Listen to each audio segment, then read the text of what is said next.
ya matendo makuu ya Mungu.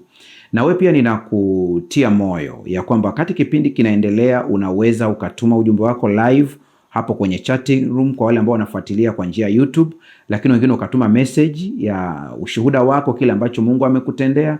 Unavyoendelea kushuhudia, unaendelea kuongeza nguvu kubwa sana ya ushindi upande wako, maana moja ya silaha kubwa ambayo tumepewa kama wacha Mungu ya ushindi ni kushuhudia.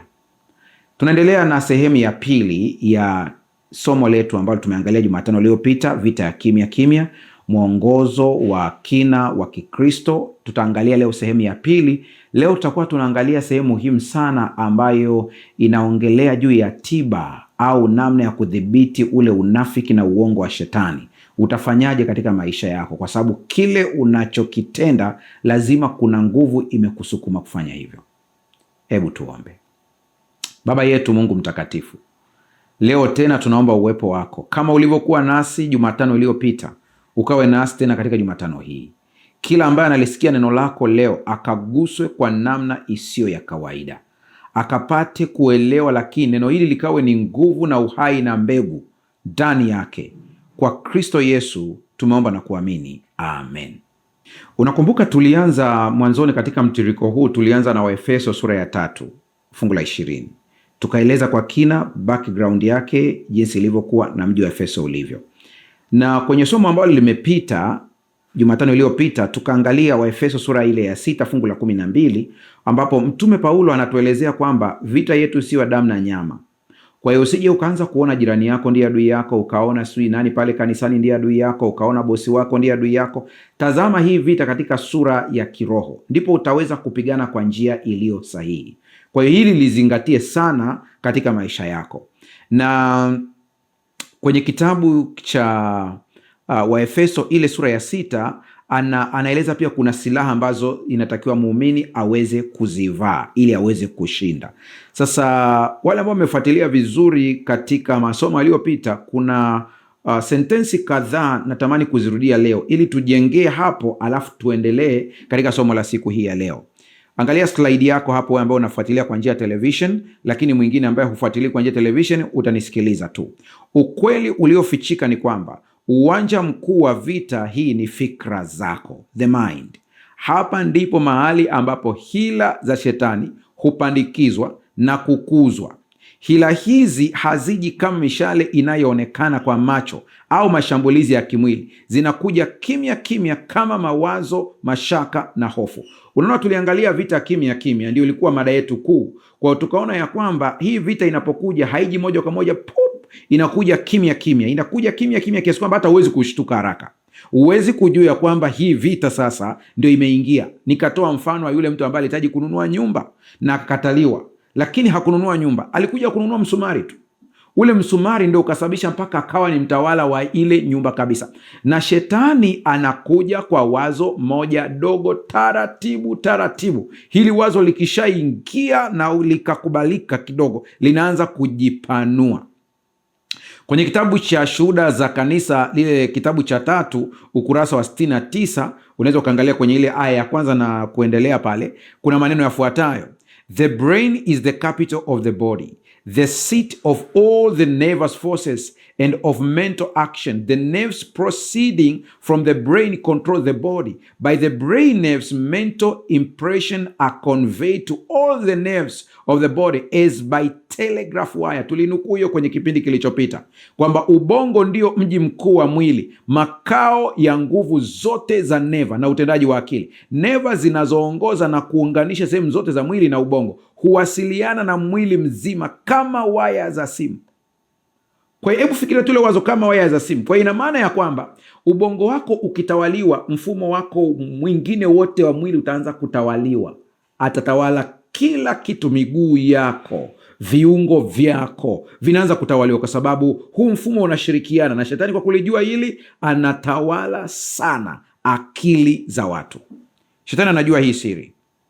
Ubongo ni kama chumba cha mitambo, na anajua vema kwamba kama anaweza kuipata au kupata nafasi ya kuingia katika ubongo wako, ameweza kudhibiti kila kitu katika maisha yako.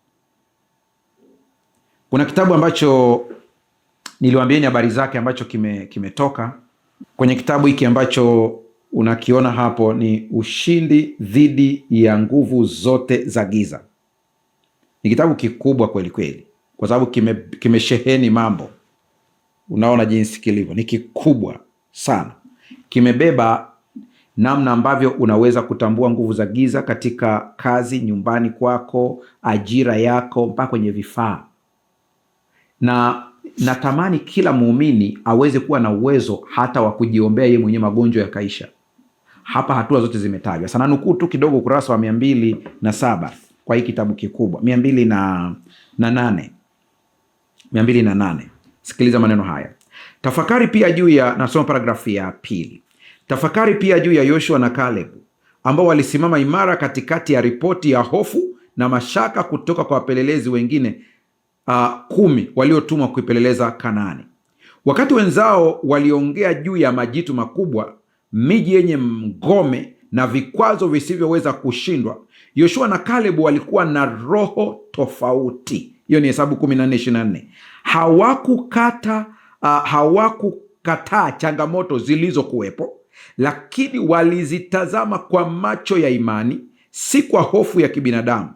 Akili na mioyo yao ilikuwa imara juu ya ahadi ya Mungu na uwezo wake usio na mipaka. Ndiyo maana waliweza kusema kwa ujasiri na uhakika, yapasa twende tukaimiliki nchi, maana hakika tunaweza kuifanya hivyo. Walitazama uwepo wa Mungu pamoja nao badala ya kutishwa na ukubwa wa adui, wakijua kuwa si kwa nguvu zao bali kwa uwezo wa Mungu ushindi ulikuwa tayari umehakikishwa. Kumbe kilichofanya jamaa wawe na ujasiri mkubwa ni kwa sababu walijua ushindi umehakikishwa. Akili zao zilikuwa tofauti na wengine. Biblia inasema walikuwa na roho nyingine ndani yao. Kama walikuwa na roho nyingine ndani yao, hii kupatie picha ya kwamba wenzao pia walikuwa na roho nyingine. Kwa hiyo ina maana kwamba wapelelezi wale 10 wote walikuwa na roho aina fulani. Tofauti tu ni hao wapelelezi wawili, roho yao iliyokuwa ndani ilikuwa ni roho nyingine kabisa. Mungu atusaidie sana. Dawa ya uongo na unafiki wa shetani ni mkanda wa kweli. Shetani ni mwongo na baba wa uongo. Shetani ni mnafiki pia. Tunaposema unafiki, kuna vitu vingi sana ambavyo natakiwa uweze kuvielewa ambavyo adui anavitumia katika unafiki wake. Sasa wewe ambao unafuatilia vizuri kupitia television sasa hivi hapa, kuna vitu kadhaa ambavyo natamani uweze kuvisoma, kwa ambao unaweza kuvisoma, na ambao uweze kuvisoma utanisikiliza nikivisoma, viweze kuingia katika ubongo wako. Sikia hii. Silaha ya kwanza ni kujifunga kweli viunoni. Unakumbuka tunaongelewa Efeso sura ya 6. Vaeni silaha zote za Mungu. Na nikakwambia kwamba nimeandika kitabu ambacho kinahusu imada ya silaha za Mungu. Utaenda kwenye maduka ya Waadventista wa Sabato Tanzania, vinauzwa vitabu hivi. Wainjilisti wa vitabu ukiona popote pale waulize, utapata nakala ya kitabu hiki. Silaha 7 na kingine kinaitwa Siri ya Maombi Yaliyojibiwa. Utapata nakala yako. Lakini kwa leo tunatazama hizi silaha 7 katika staili ya tofauti kidogo. Sasa sikiliza hapa. Silaha ya kwanza ni kujifunga kweli viunoni. Katika mavazi ya askari wa Kirumi, mkanda haukuwa mapambo ya urembo. Ulikuwa kifaa cha msingi kilichoshikilia silaha nyingine zote, ikiwemo upanga na kuzuia nguo ndefu, ile kanzu, zisimwangushe askari wakati wa kukimbia au kupigana. Kwa kuna vitu vya kuzingatia hapa. Mkanda unaweza ukaona kama kitu cha kawaida tu. Siku hizi watu wanavaa mikanda kama vile ni urembo, ni fashion, kitu kama hicho. Lakini kwa mujibu wa Biblia anaposema kwamba tuweze kuvaa kweli kiunoni, ambao ni kama mkanda, lazima tupate picha ya askari wa Kirumi alikuwaje. Askari wa Kirumi alikuwa anavaa mkanda. Mkanda ulikuwa unashikilia upanga wake. Mkanda ulikuwa unashikilia nguo yake isidondoke. Kwa unaona jinsi mkanda ulivyo na umuhimu mkubwa. Unaweza ukajiuliza kwa nini Biblia inataja mkanda kama silaha? Kwa nini kama silaha? Ni kama silaha kwa sababu unazuia nguo isianguke. Nguo isianguke kwa sababu gani? utakapoona silaha nyingine huko mbele ambayo utazisema, mojawapo ya silaha ambayo imetajwa huko mbele ni haki ya Kristo, ambayo ni kama vazi. Kwa mtu ambaye hajui, hana ukweli, haki ya Kristo itadondoka, atakuwa uchi, atakuwa hajavaa nguo kiroho. Nimesema kiroho. Sasa basi, kweli inakusaidia kushikilia haki ya Kristo, lakini kweli kiunoni inakusaidia kushikilia upanga ambao ni neno.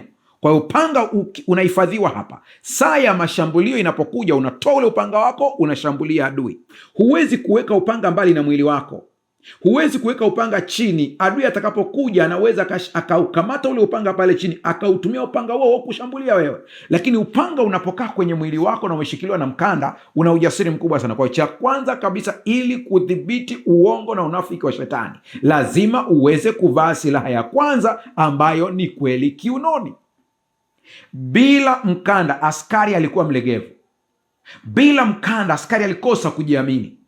Bila mkanda askari alikuwa anashindwa kutumia vizuri silaha zake, kwa sababu silaha zimetawanyika.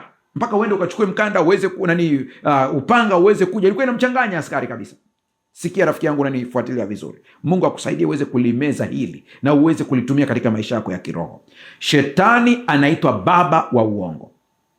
Silaha yake kuu ya kimkakati si nguvu za kimabavu, bali ni udanganyifu. Hawezi kukuua kwa kukutazama, lakini anaweza kukuua kwa kukudanganya kwa sauti ndogo, akisema ugonjwa huu hauna tiba, Mungu amekuacha, au dhambi hii ndogo haitaonekana. Ndizo gia zake ambazo anatumia nazo.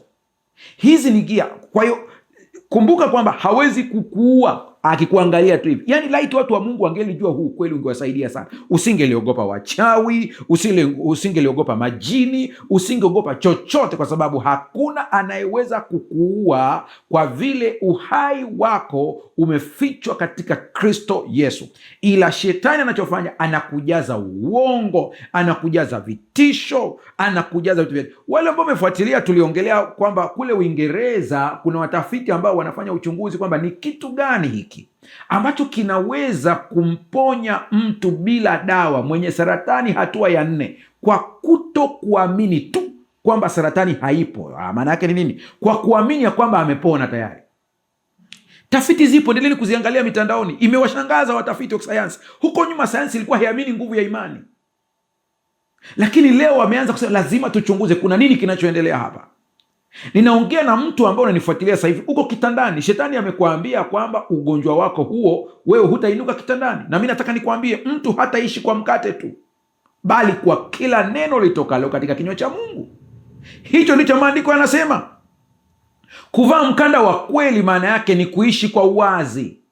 Huna vitu vya kificho wewe, ni kuishi kwa uaminifu, ni kuishi kwa uadilifu, ni kutambua ukweli kama ulivyo. Sikia, niongee na watu ambao mko kazini, nisikilize vizuri. Mtu yeyote asikudanganye hata kidogo. Mtu ambaye anaishi kwa uadilifu, kwa integrity, mtu ambaye anapata pesa zake kwa uhalali, zina baraka kuliko mtu ambaye ana kona za wizi, anaibia shirika, anaibia serikali. Unaweza ukajiona umefanikiwa kwa wakati huo, lakini kiuhalisia ni kwamba yale mafanikio ni mafanikio ya muda mdogo sana na hayana raha. Bado mchungaji, sijakuelewa. Milioni 20 za Kitanzania ulizozipata kwa njia isiyo halali zina stress kuliko 500,000 uliopata kwa uhalali, ina amani ndani yake. Huo ndio ukweli. Kwa mtu ambaye ni mwadilifu, ni mwadilifu tu. Najua hata hivi ninavyoongea ninasikilizwa na baadhi ya watu ambao mmepewa kukalia viti vya kufanya maamuzi katika serikali mbalimbali duniani. Niseme hili sasa, kwa sababu ninaongea na marafiki zangu wanaoongea lugha ya Kiswahili, Kenya, Tanzania, Uganda, Rwanda, Kongo na kwingineko. Mgogoro mkubwa mnaouona wa masuala ya maadili, hata sasa hivi kule Tanzania tuna wizara ambayo inahusika na masuala ya maadili peke yake. Ni vizuri, ni jambo jema sana.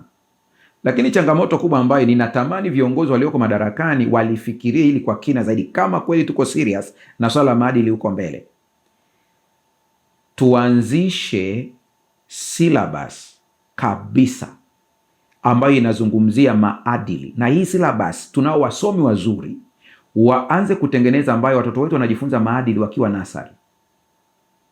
Wapande na hiki kitu, kwa sababu kwa huu muda wa watoto wakiwa wadogo ndio muda wa kutengeneza, kuufinyanga ubongo jinsi unavyotaka. Kwa hiyo unaendelea na hii silabasi yetu, wanafundishwa kwa masuala ya kulipa kodi, uaminifu katika masuala ya kodi.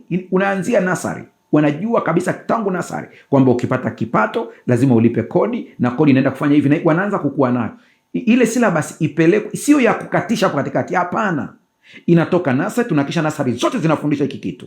Tukitoka hapo tunaingia primary, tunakisha primary zote zinafundisha hicho kitu kwa level ya primary. Tunaenda secondary, wote wanafundisha hiki kitu kwa level ya primary, ya secondary. Mpaka tunafika chuo, hii kozi inakuwa sio general course, inakuwa ni kozi ambayo lazima huyu mtu aweze kuisoma. Awe anasoma education, awe anasoma theology, awe anasoma accounts, awe anasoma, wote waweze kusoma hii kozi ya maadili. Iko pale, ndipo kesho mniambie tuna kitu kinaitwa maadili ya viongozi wa umma, mimi nitakuelewa.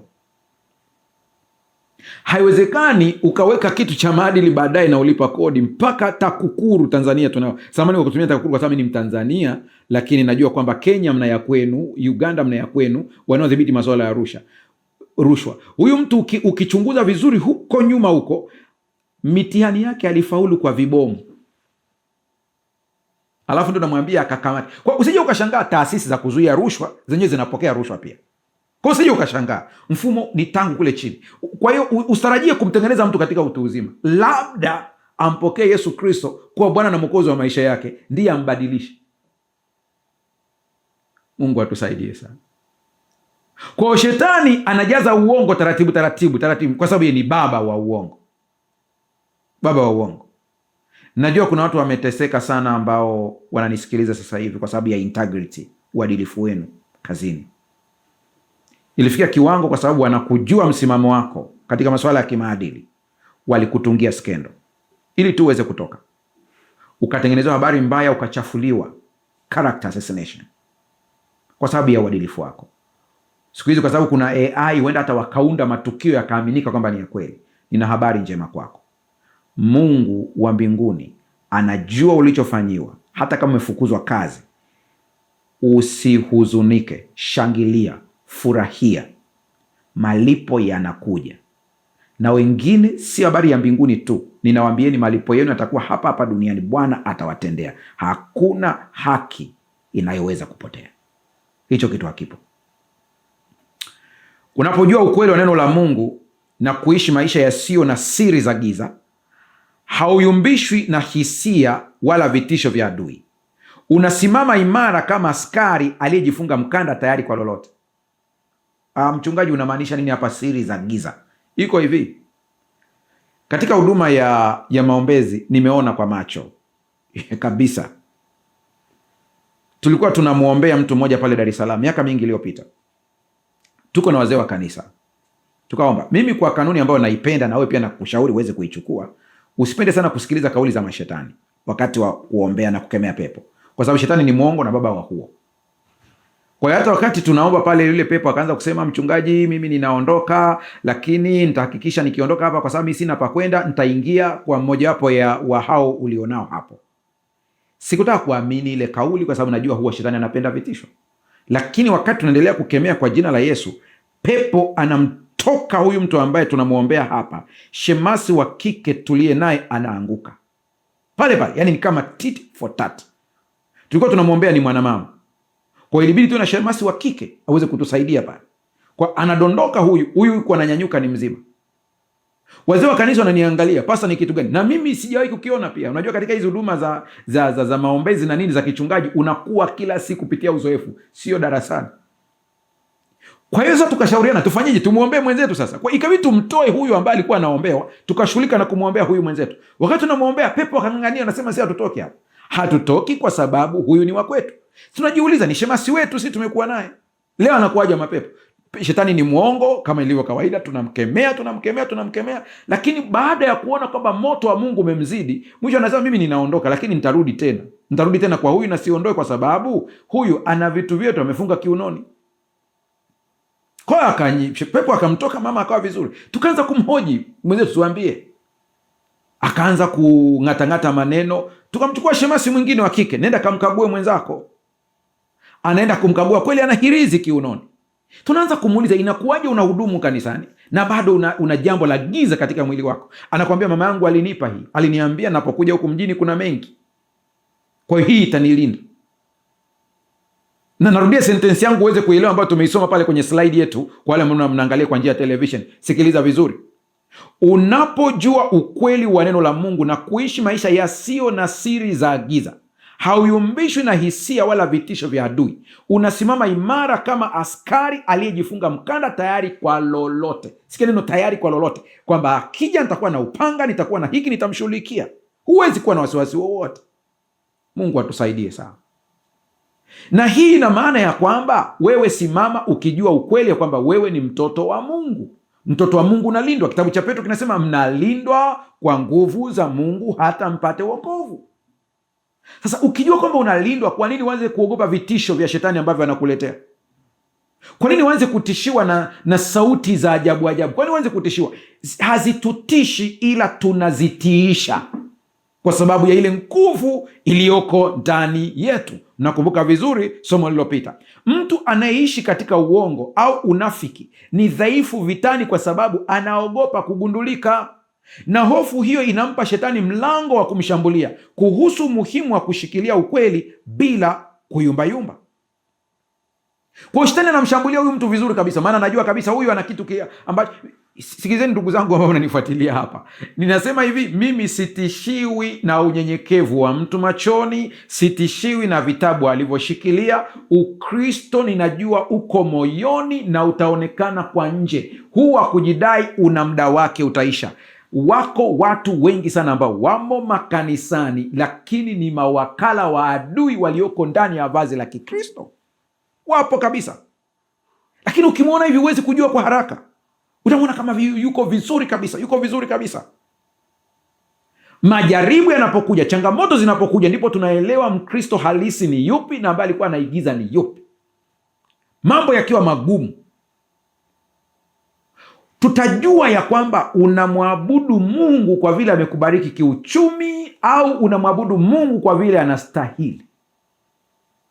Ikiwa unamwabudu Mungu kwa sababu ya baraka za kiuchumi na fedha na utajiri, siku zikipotea utamgeuka huyu Mungu, utaenda kwa waganga, utaenda kumwabudu shetani, utaenda kwa Illuminati, utaenda kwa Freemason ili wakupatie hizo mali, kwa sababu hujakubali ya kwamba Mungu anastahili kuabudiwa, niwe nacho nisiwe nacho, jina la Bwana libarikiwe. Hayo ndio maneno ya Ayubu kwenye kitabu cha The Great Controversy, ukurasa wa 593, anasema hivi: ni wale tu waliozuia akili yao kwa kweli ya Biblia ndio watakaosimama katika pambano kuu la mwisho. Hivi tunavyoongea tuko mwisho wa wakati. Mungu ndiye anayejua ni lini dunia inafika mwisho, lakini dalili zinaonyesha hivyo. Shetani anaandaa udanganyifu mkubwa sana ulioko mbele. Watakaweza kugundua kwamba ni udanganyifu wa shetani na hila zake ni wale ambao wamejikita katika kusoma neno la Mungu kiroho, sio kwa lengo la kubishania. Hawa ndio ambao wanaweza wakaelewa vizuri kabisa. Hii kitabu cha The Great Controversy, na shauri kila mmoja aweze kuwa na nakala yake. Ukisome vizuri, kimefichua siri nyingi mle ndani za siku za mwisho. Sio hoja ya manabii wa uongo, sio Wakristo wa uongo, vyote viko mle ndani. Soma vizuri. Ni wale tu waliozuia au waliolinda akili yao kwa ukweli ya Biblia ndio watakaosimama katika pambano kuu la mwisho. Kuna vituko vinafanyika leo duniani kwa sababu watu hawana mkanda wa kweli katika viuno vyao. Unaona makundi kwa makundi ya Wakristo wamedanganywa. Kule Afrika Kusini tuliona kuna mchungaji analisha watu majani, wanaambiwa ni majani ya upako. Tumeona watu wanalishwa mpaka mafuta ya petroli kule Afrika Kusini. Kuna vituko vingi. Umeona kuna watu wengine wanaombewa wanakaliwa. Unajiuliza, huyu mtu hasomi Biblia yake akaelewa? Kwa sababu hakuna mkanda wa kweli, anaingia katika mitego ya shetani. Waefeso 6:14 anasema, basi simameni hali mmejifunga kweli viunoni na kuvaa dirii ya haki kifuani. Dirii ya haki nitaiongelea baadaye, lakini kweli viunoni ndio kitu cha msingi sana. Yohana 8:32 anasema nanyi mtaijua kweli na hiyo kweli itawaweka huru. Nimekuwa nikitoa mfano kwa wengine ambao mmenisikiliza, ni kama tu narudia kwenu. Nilitoa mfano wa jinsi ambavyo mimi niliwahi kukesha na kumwomba Mungu kwa cheki ya fedha ambayo rafiki yangu alikuwa ameshaniwekea, wiki imeshapita, sijui ameshaiweka kwenye shirika, kampuni ambayo ilikuwa inanidai mimi fedha kwa ajili ya kununua gari. Ameshaweka tayari milioni 10 amenichangia, ameweka mle. Mimi huku simpati kwenye simu. Wale kule nao kumbe wana miamala mingi, hawakuangalia wakajua transaction kwamba imeingia. Wananiambia deadline imefika, hii gari yako utampa mtu mwingine, na wabembeleza kwamba jamani, nipeni muda kidogo. Mimi nakesha Jumapili yote usiku, nimekesha naomba Mungu nitendee muujiza. Sikupata usingizi mpaka siku ya Jumatatu, na mtafuta yule bwana nampata, na yeye ananishangaa, na bibi secretary wangu alikujulisha kwamba tulisha deposit ile pesa kwenye kampuni? Habia hapa sasa, tuliweka tangu Alhamisi. Kumbuka Alhamisi pesa imewekwa, Ijumaa mimi na msongo, Jumamosi na sali, Jumapili yote unaendelea kuwaza na hata sikupata usingizi, lakini kumbe ninachohangaikia Mungu alishanijibu zamani. Nanyi mtaijua kweli na kweli itawaweka huru. Vitu vingi ambavyo unaviogopa na kuviwaza hata havijawahi kukupata kwenye maisha, na bahati mbaya vikishapita hata hukumbuki kwamba ulikuwa unaogopa kitu ambacho hata hakipo. Tujifunze kuijua kweli. Yohana 17:17, uwatakase kwa ile kweli, neno lako ndiyo kweli. Hakuna utakaso mwingine wowote isipokuwa katika neno la Mungu. Neno la Mungu linarekebisha tabia, linaondoa kila aina matakataka yote, ukilisoma kwa nia ya utakaso, kwa nia ya kujifunza, kwa nia ya kumsikia Mungu. Sasa sikiliza, kuna kitu muhimu sana leo nataka ukipate katika pointi inayofuata. Kulinda moyo dhidi ya hatia. Kulinda moyo dhidi ya hatia. Hii ndio ile dirii ya haki kifuani ambayo nisema nitaielezea hapo baadaye. Silaha ya pili ni dirii ya haki. Katika lugha ya mkoloni imeita breastplate. Kifuani ndipo penye moyo na viungo muhimu vya uhai. Silaha kubwa na hatari ambayo shetani anaitumia kushambulia moyo ni hatia. Zingatia vizuri hii sentensi. Moyo unashambuliwa na hatia. Kumbuka tunaongelea kiroho, kwa hiyo hivi viungo vinatumika katika lugha ya mfano tu. Anasema dirii ya haki ivaliwe kifuani. Kwa nini? Hapa tunalinda moyo usije ukashambuliwa. Tunalinda mapafu pia. Kwa kuna viungo muhimu vya uhai hapa. Pafu lako likishambuliwa utashindwa kupumua. Moyo ukishambuliwa hutaweza kupampu vizuri damu. Kwa hiyo kiroho pia iko hivyo hivyo. Sasa kwa nini anasema kwamba tuvae dirii ya haki kifuani? Tunasema hivi, shetani anapokuletea wazo, wewe ni mchafu, umekosea sana, hufai kuomba, Mungu hakusikii, analenga kutoboa moyo wako ili ukate tamaa na uache kupigana. Hapa ndipo unahitaji dirii ya haki. Relax kidogo hapo unanisikiliza. Hii nataka Roho Mtakatifu kusaidia uweze kuimeza vizuri. Anatumia hatia ili kukushambulia. Kwa nini inaitwa dirii ya haki? Haki ni kitu kimetendwa kwa usahihi. Ndio maana ya haki. Huyu mtu ni mwenye haki, ina maana hana makosa. Kwa nini inaitwa dirii ya haki kifuani? Ni kuvaa kitu ambacho kinakutangaza kwamba huna makosa. Sawa sawa? Unakivaa kwenye kifua, kimeandikwa huna makosa. Kimeandikwa kwamba wewe hujatenda dhambi. Kiukweli shetani ana kumbukumbu ya dhambi zako. Hata unavyonisikiliza umezikumbuka dhambi hizo. Hoja ya msingi ni hii. Je, uliungama? Ulitubu? Kama ulimwomba msamaha Mungu, Mungu anasema kama vile mashariki na magharibi visivyokutana, na dhambi zenu sitazikumbuka kamwe. Kwa hiyo dhambi yoyote ambayo ulimwambia Mungu akusamehe imefutwa na haikumbukwi tena. Wewe ndiye ambaye unaikumbuka bado. Kwa hiyo shetani anajua udhaifu wako ya kwamba unakumbuka hivi vitu. Ndio maana anatumia hatia kutoboa moyo na mapafu yako ya rohoni. Kwa hiyo anatumia lugha zifuatazo. Hii ni mfano tu wa lugha ambazo anazitumia. Shetani anapokuletea wazo, wewe ni mchafu, umekosea sana, hufai kuomba, Mungu hakusikii, analenga kutoboa moyo wako ili ukate tamaa na uache kupigana. Unaanza kunielewa sasa? Mnakumbuka wakati niko kanisa la Magomeni, Dar es Salaam, kule nyumbani Tanzania. Nikawa tena kanisa la Mwenge wakati fulani. Nilikuwa nafundisha mambo kama haya. Nikawaambia vijana, kwa sababu ninajua uhalisia wa vijana. Mimi nawapenda vijana sana, na nikiona vijana wamekuja kanisani najisikia furaha sana. Natamani vijana wetu watiwe moyo kuja kanisani. Nikamwambia vijana, kuna uwezekano mkubwa siku ya Ijumaa ulikuwa club, ukanywa pombe. Hizi ni dhambi. Sina maana kwamba nimezihalalisha, ni dhambi. Na unajua palipo na pombe na kwenda club, kuna kadhambi kingine kanafuata, kanaitwa zina. Vinapelekana, ni mtu na pacha wake. Kwa hiyo unajikuta kabisa hii Ijumaa hii, kwa sababu ndio wakati wa weekend inaanza, ulifanya madudu yote haya. Alafu asubuhi unapoamka una hangover ya pombe. Lakini unasikia Roho Mtakatifu anakusukuma kwenda kanisani. Shetani atatumia silaha yake ya hatia, kwamba jana ulikuwa club, jana ulikunywa pombe, jana ulikuwa na wanawake.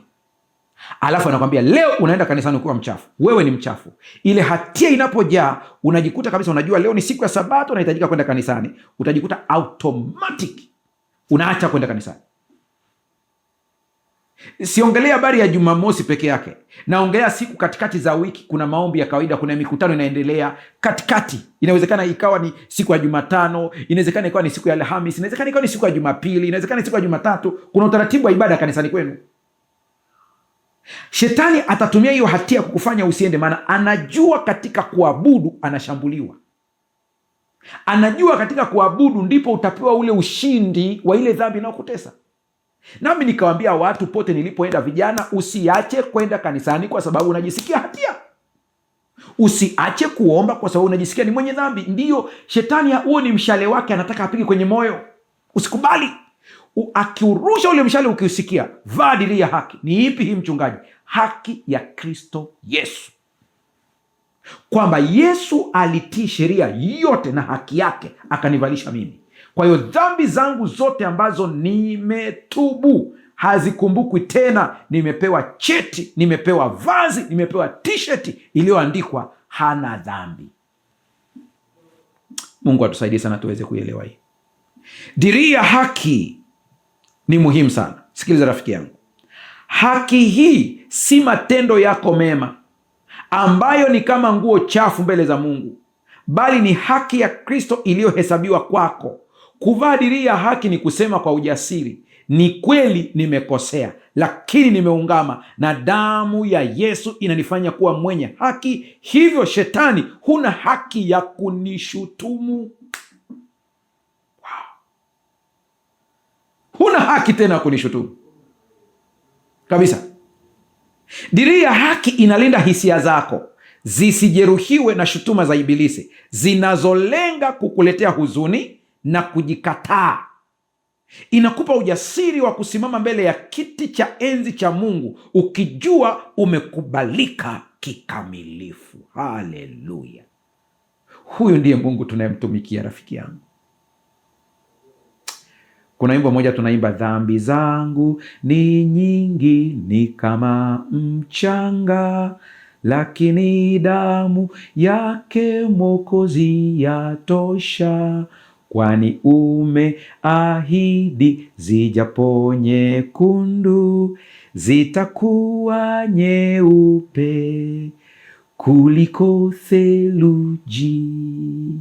Hata kama dhambi zako ni nyingi kiasi gani, kama mchanga, ukitubu zinafutwa.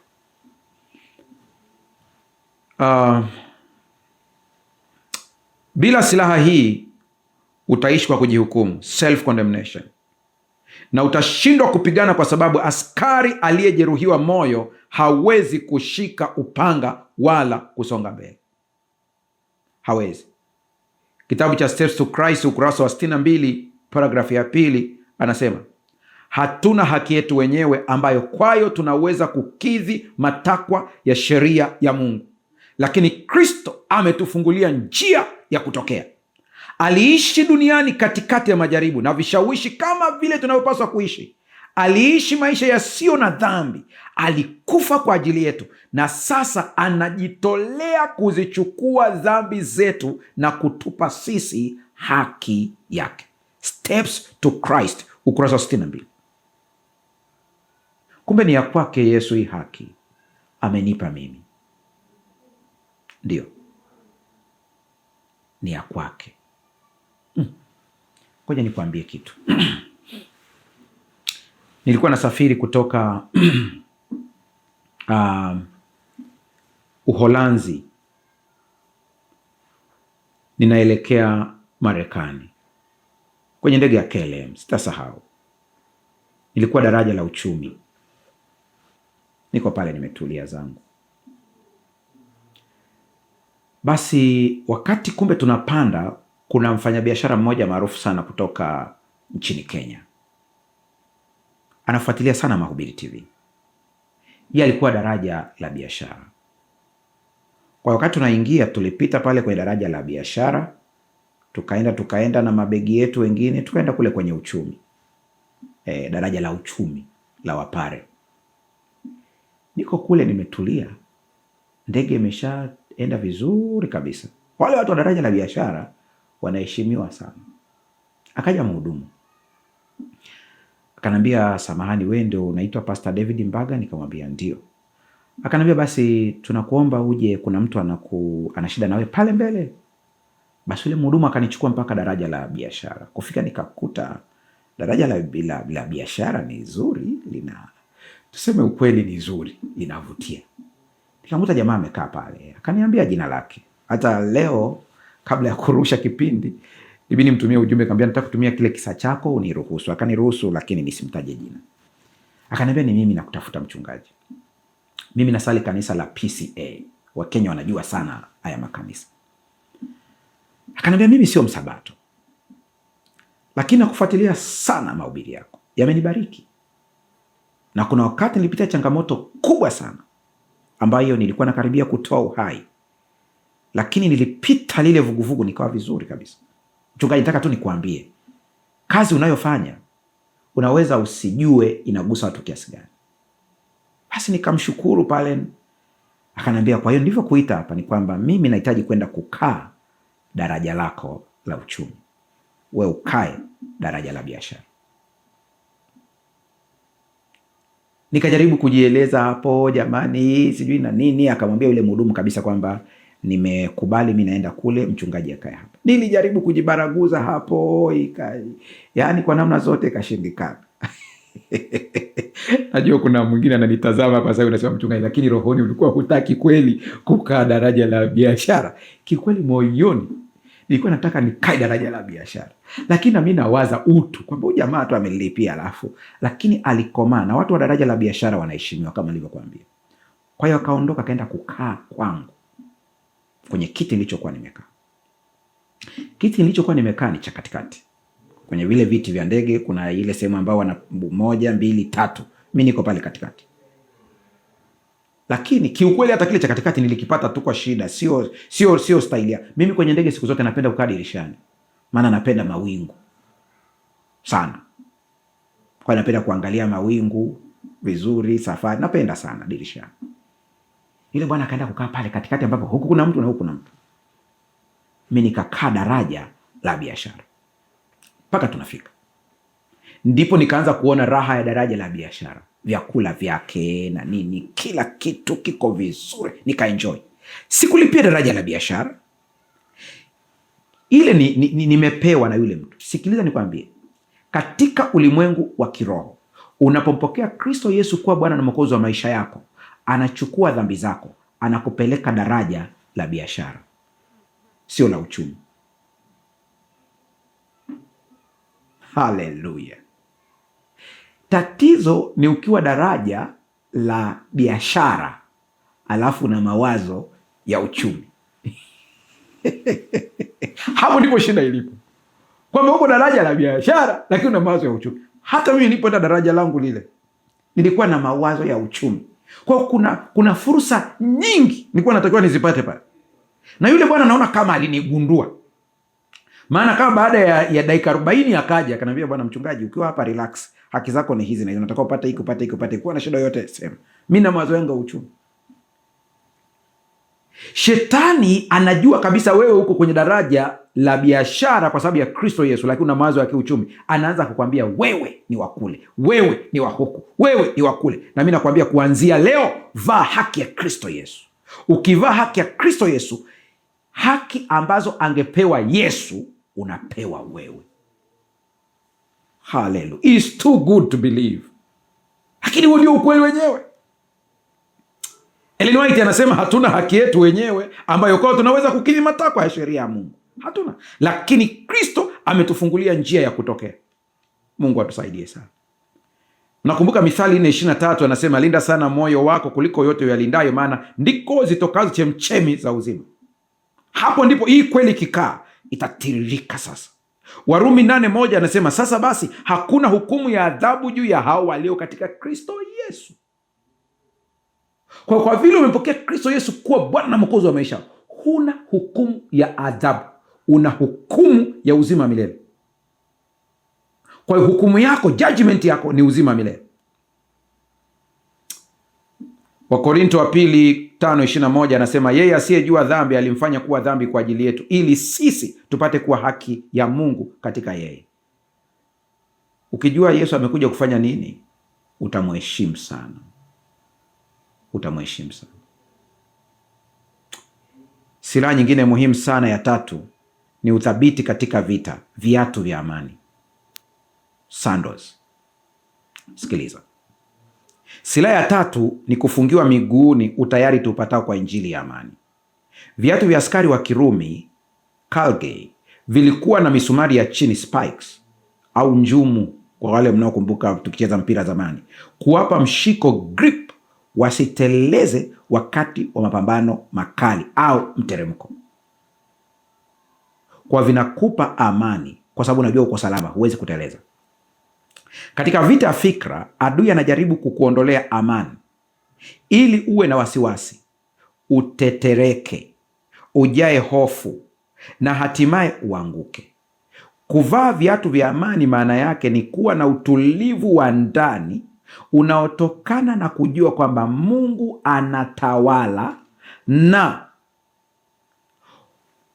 anatawala na upatanishwe naye bila kujali dhoruba iliyo nje. Injili inatupa amani ipitayo akili zote, ambayo ni msingi imara wa kusimama. Mchungaji, hapo sijakuelewa. Nataka nikueleweshe vizuri. Yesu alikuwa ndani ya boti. Upepo mkali ukawa unavuma, lakini alikuwa amelala. Waliokuwa na stress ni akina nani? Ni wanafunzi wake. Wanahangaika, maji yanaingia, wanahangaika. Wakaenda kumwamsha, Bwana, tunaangamia. Yeye alikuwa amelala. Kwa nini Yesu analala katikati ya upepo mkali wa kuzamisha boti kwenye maji? Ni kwa sababu alijua boti haizami. Kuna mission anatakiwa ifanye, na boti haiwezi kuzama mpaka amalize mission yeye. Lakini cha pili, hawa wanafunzi pia nao wana mission yao ya kusambaza injili duniani kote. Hawezi kufa mpaka watimize ile. Kwa hiyo alijua kwamba ule upepo hata kama iweje, msaada utakuja kwa wakati. Nisikilize. Ule nitazama na mimi nakutazama, tutazamane kwa njia ya imani. Mimi nakuangalia kwa imani. Hutakufa mpaka utimize kusudi ambalo Mungu amekusudia wewe kuzaliwa. Maadamu umesikia neno la leo, tembea kwa amani. Tembea kwa amani kabisa. Amani hii inalinda moyo na akili yako kisaikolojia na kiroho. Hata kukiwa na kelele za vita, matatizo ya kifedha au migogoro ya kifamilia nje, ndani ya askari kuna utulivu mkuu. Hakuambii hutapitia changamoto, lakini unajua havitakuangamiza. Hii inakupa uwezo wa kusimama imara wakati shetani anajaribu kukusukuma uanguke kupitia vitisho. Bila viatu hivi utateleza kwa kila taarifa mbaya unayoipokea. Bila hivi viatu, kila story inayokuja inakutikisa, kila taarifa mbaya inayokuja inakutikisa. Lakini ukiwa una hivi viatu, huwezi kutikiswa hata kidogo.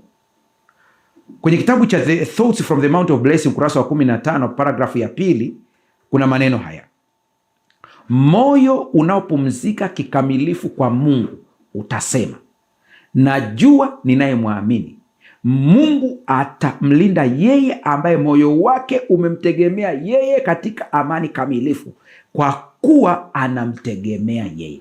Kinachokufanya ulindwe sio uzuri wako, sio wema wako, ni kwa kuwa unamtumaini yeye.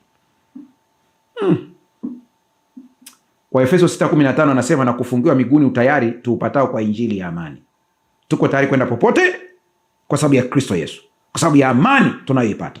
Yohana 14:27, amani na waachieni, amani yangu nawapa, niwapavyo mimi, sivyo kama ulimwengu utoavyo. Msifadhaike mioyoni mwenu, wala msiwe na woga. Unaposikia amani na waachieni, neno la Kiunani lililotumika hapa na waachieni, kiukweli ilipaswa Kiswahili kisomeke hivi: amani ninawarithisheni. Ni urithi ndio litumika. Neno litumika pale ni kurithi, sio kuachia, ni kurithi. Yaani ile ambayo Kristo alikuwa nayo, anasema hiyo ndio nawapeni nyinyi. Msiwe na woga, msiwe na woga. Unatamani kuwekeza kwa ajili ya uchumi ili pia ukibarikiwa ukajenga ufalme wa Mungu na kuwa baraka kwa jamii. Usiogope, usiogope hata kidogo, nenda kufanya hivyo. Ndugu zangu mlioko kule maeneo ya machimbo ya madini na dhahabu, acheni kutoa kafara za wanyama. Damu ya Yesu inatosha. Omba pale katika ardhi, omba pale katika shimo, omba kwa imani. Usianze kuomba kwa mashaka. Kuna mashaka mengine ambayo huwa yanakujaga haya. Leo tena Mungu akusaidia aweze kuondoka. Mfano, mko watu 1, 2, 3, 4. Wewe peke yako ndiye ambaye unamcha Mungu pale. Wengine wanaamini mambo ya uganga. Shimo ni la kwako. Lakini unasema hawa ambao wanaamini mambo ya uganga watasababisha maombi yasijibiwe. Achana na hiyo kitu. Achana na hiyo kitu. Aliye upande wetu ni mkuu kuliko wa kwao.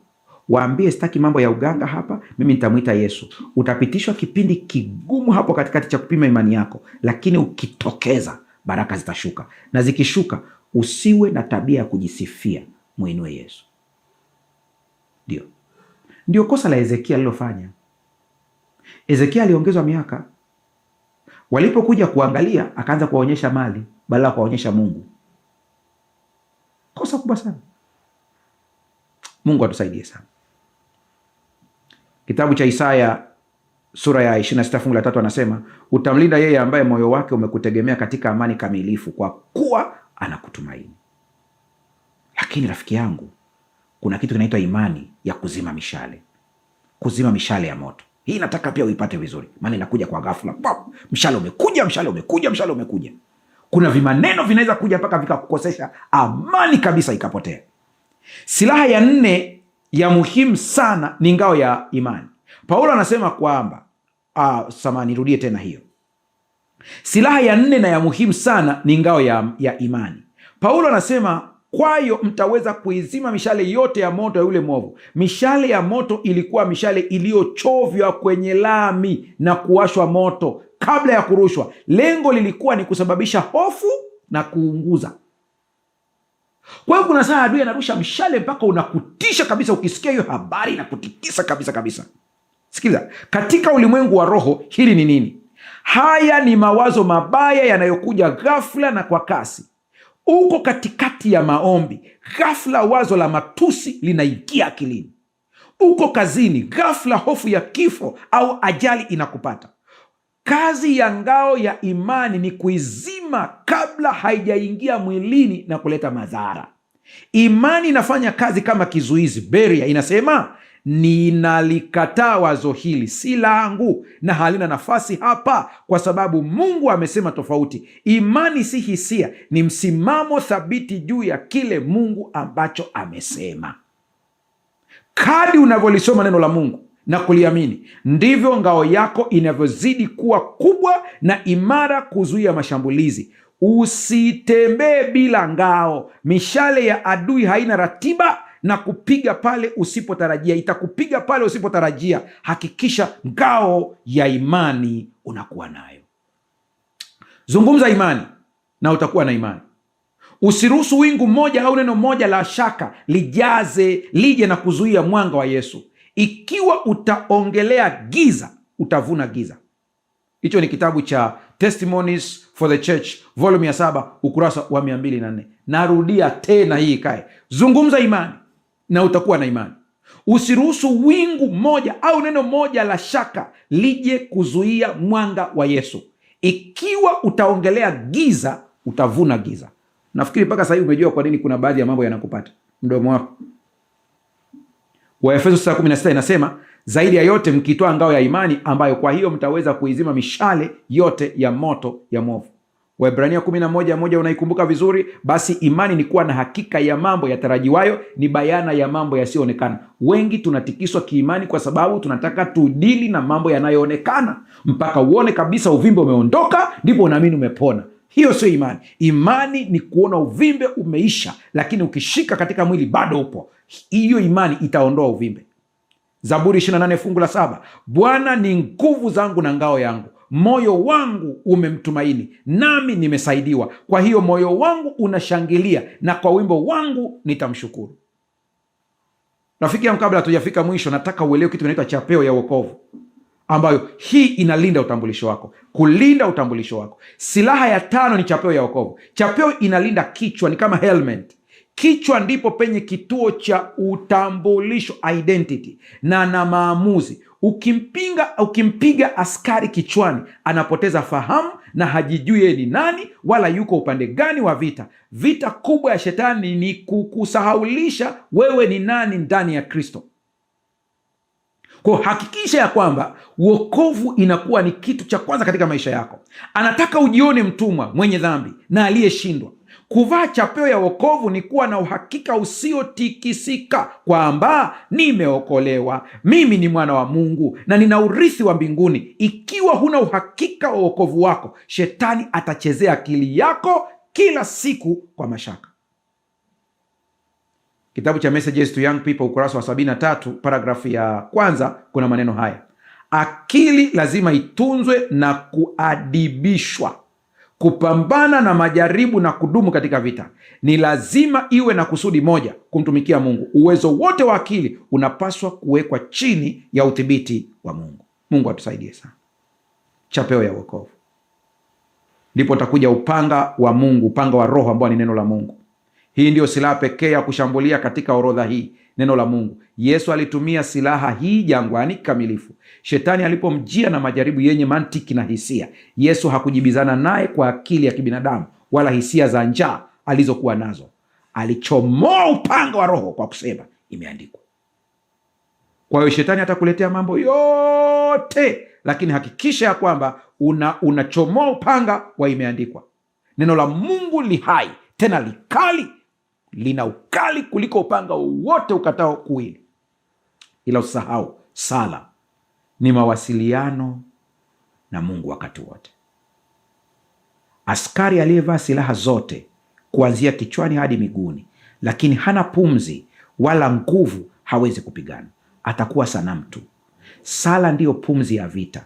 Paulo anamalizia orodha ya silaha kwa kusema, kwa sala zote na maombi mkisali kila wakati katika Roho. Silaha za Mungu ni nzito na vita ni kali, zinahitaji nguvu za Roho Mtakatifu ili kuzibeba na kuzitumia. Kumbuka anasema kusali katika Roho au kuomba katika Roho. Sikiliza, sala inafanya kazi mbili kuu za kimkakati. Kwanza ni activator, inawasha mitambo inayotia uhai silaha zako, na pili ni logistic, mawasiliano na kamanda. Upanga wa Roho unakuwa mkali zaidi pale unaponolewa kwenye jiwe la maombi ya dhati. Usiache kuomba kabisa, usiache kuomba. Kila muda uwe ni mtu wa maombi. Hasa kabla ya kufunga, nataka tu nikusomea haraka kipima joto cha fikra. Mara nyingi hatujui tunawaza nini mpaka tuhisi vibaya mwilini au rohoni. Unajuaje kwamba ngome ya adui imepandwa akilini mwako bila we kujua? Jibu liko kwenye hisia, emotions. Hisia zako ni mtumishi wa mawazo au ni watumishi wa mawazo. Huwezi kuwa na hisia ya huzuni kama haujatafakari wazo la huzuni. Kwa anza kujifanyia assessment. Tumia hisia zako kama dashboard ya gari au kipima joto chako. Ukijikuta ghafla una hofu, uchungu au hasira isiyo na sababu, usipuuze taa hiyo nyekundu. Hiyo ni ishara kwamba adui ameingia kwenye chumba chako cha kile control room, kile chumba cha kuongoza kila kitu. Anza kumtoa haraka sana. Badala ya kupambana na hisia ambayo ni dalili tu, rudi haraka kwenye chanzo. Unawaza nini? Rekebisha mfumo wako wa mawazo. Ukirekebisha, umerekebisha kila kitu. Mungu atusaidie sana. Mungu atusaidie sana. Rafiki yangu, katika vitu ambavyo nimevipigia kelele sana ni maneno. Nilikuwa nasoma tafiti za kisayansi. Kumbe hata unaponung'unika tu unaathiri ubongo wako physically. Unavyonung'unika, huwezi kuappreciate kile ulicho nacho, unampa adui nafasi ya kutawala na kukuvua silaha. Moja ya maeneo ambayo shetani huishambulia vikali ili kudhoofisha akili na mwili ni kupitia tabia ya kunung'unika. Sayansi ya kisasa ya ubongo, neuroscience, inathibitisha kile ambacho Biblia inasema miaka mingi iliyopita. Kunung'unika kunadhoofisha ubongo wako kifizikia, physically. Unaporudia kuhukumu watu wengine, kukosoa na kukaza macho kile kilichoharibika, unazifundisha neva zako njia hiyo hiyo tena na tena. Unakuwa na jicho la giza linaloona mabaya tu, na hivyo unajifungia milango ya baraka na suluhisho. Kumbe hata kuwasema watu vibaya unajiathiri we mwenyewe, ila ukijifunza kusema mema ya watu unajijenga we mwenyewe. Wakati huo mtazamo hasi, chronic negativity, hudhoofisha sehemu muhimu ya ubongo inayoitwa prefrontal cortex, gamba la mbele la ubongo. Sehemu hii inahusika na uwazi, umakini, udhibiti wa hisia na kutatua matatizo. Ikiwa utaendelea kunung'unika, uwezo wako wa kufikiri unakuwa wa kukurupuka. Badilika kuanzia leo. Acha kunung'unika, usimpe shetani nafasi. Anza kuongelea vitu ambavyo Mungu ametenda. Hata mambo ya wengine yakija mabaya, usikubali kuyakazia hayo. Kibinadamu kuna saa utajikuta umeongea mabaya ya watu, baada ya hapo tubu. Tunaingia kwenye maombi sasa. Endelea kutuma maombi yako unayefuatilia kwa njia ya YouTube. Endelea kutuma maombi yako unayefuatilia kwa njia ya television. Lakini leo tumegundua ya kwamba silaha za Mungu zinatutosha. Haki ya Kristo. Miguuni unavaa injili ya amani. Upanga neno la Mungu. Jifunze kujitamkia mema. Acha kunung'unika. Acha kusema watu wengine mabaya. Badilika kuanzia leo. Mikosi yote uliojiletea kwa matamshi, kwa mawazo, kwa matendo, leo unaoshwa kwa damu ya Yesu. Na kuachia dakika moja, endelea kutubu na kuungama. Mwambie Mungu kile ambacho unajua Roho Mtakatifu anakufunulia kwamba kilileta madhara na kumpa adui nafasi. Omba kimoyo moyo sasa.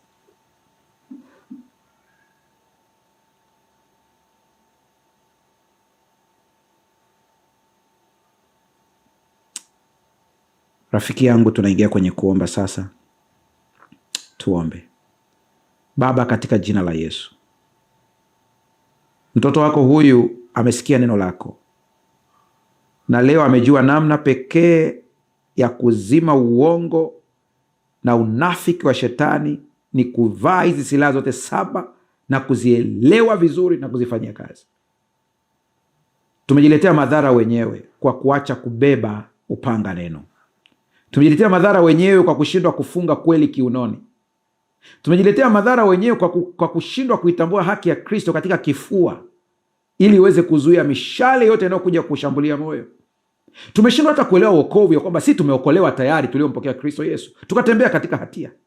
Leo tunapoungama yote haya, ninakusihi kila haki ambayo ni ya Kristo ikawe kwa mtoto wako anayesikiliza sasa. Baraka ya uchumi, uponyaji, ushindi wa dhambi, nguvu za kusonga mbele, hekima na maarifa ya Kikristo yakaingie ndani ya mtoto wako sasa, kwa kuwa yeye amenunuliwa kwa damu ya Yesu Kristo. Kila aina ya nguvu mbaya, nguvu za pepo wachafu, nguvu zote za mawakala, kwa jina la Yesu na waamuru muondoke na kumwachia mtoto wa Mungu anayesikiliza neno leo. Naomba baraka kwa ajili ya biashara zao. Naomba baraka kwa ajili ya kazi na kule ofisini. Kila mmoja wakapate kumbariki. Wagonjwa wakapokee kufunguliwa kwao. Kwa jina la Yesu Kristo tumeomba na kuamini. Amen.